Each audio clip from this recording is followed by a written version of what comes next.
నీవు నేను ఎదగాలి. ఆయన పరిపూర్ణత, ఆయన ఎలాగైతే పరిపూర్ణుడో, పరలోకపు తండ్రి ఎలా పరిపూర్ణుడో, మనం కూడా అలా పరిపూర్ణతలోనికి ఎదగాలని ప్రభు కోరుకుంటున్నాడు. హల్లెలూయా. మనం అందరం ఈ సంవత్సరములో ఆ రీతిగానే ఎదుగుదుముగాక. హల్లెలూయా. ఎదగాలంటే ఏం చేయాలి? 2 మాటలు చెప్పి ముగిస్తాను. ఎదగాలంటే మనం ఏం చేయాలి? ఆదికాండం 25:27.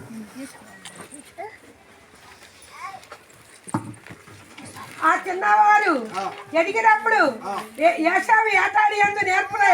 ఏశావు వేటాడుట యందు నేర్పరి అయి అరణ్యవాసిగా ఉండేను. అరణ్యవాసిగా ఇక్కడ ఒక వ్యక్తి కనపడుతున్నాడు. ప్రియమైన దేవుని బిడ్డలారా, ఎవరైనా ఏశావు ఎదిగినప్పుడు ఏం చేశాడంటండి?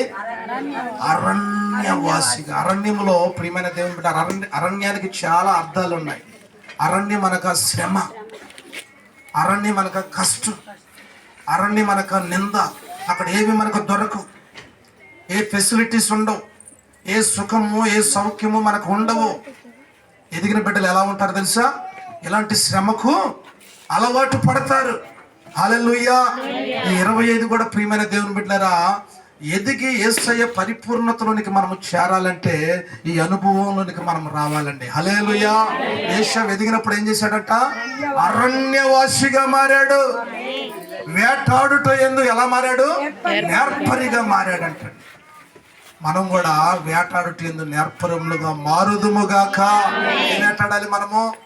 ఏమంటే అనేక నశించిపోతున్న ఆత్మలను, చీకటిలో, శాపములో, పాపములో, బంధకాలలో ఉన్న ఆత్మలను మనము కూడా వేటాడి వారిని ప్రభు కొరకు ఏం చేయాలి? సంపాదించే వారిగా మనము మారాలి. హల్లెలూయా. ఈ బిడ్డ ఎదిగినట్లుగానే, యేసయ్య ఎదిగినట్లుగానే ఈరోజు సంఘమైన మనం కూడా ఎదగాలి. ఎలా ఎదగాలంటే ఏశావు ఎదిగినట్లుగా మనం ఎదగాలి, నేర్పరిగా మారాలి. చిన్నపిల్లలుగా మనం ఉండకూడదు. చిన్నపిల్లల మనసు కలిగి, చిన్నపిల్లల ప్రవర్తన కలిగి మనం ఉండకూడదు. ఎదిగేటువంటి ఒక అనుభవంలోనికి మన అందరం 25లో వచ్చుదుముగాక. కింద చదవండి ప్రియమైన దేవుని బిడ్డ. ఇంకొక మాట అదే వాక్యంలో, యాకోబు సాధువై గుడారములో. చూసారా? యాకోబు కూడా ఎదిగి ఏం చేశాడు? సాధువుగా మారాడు.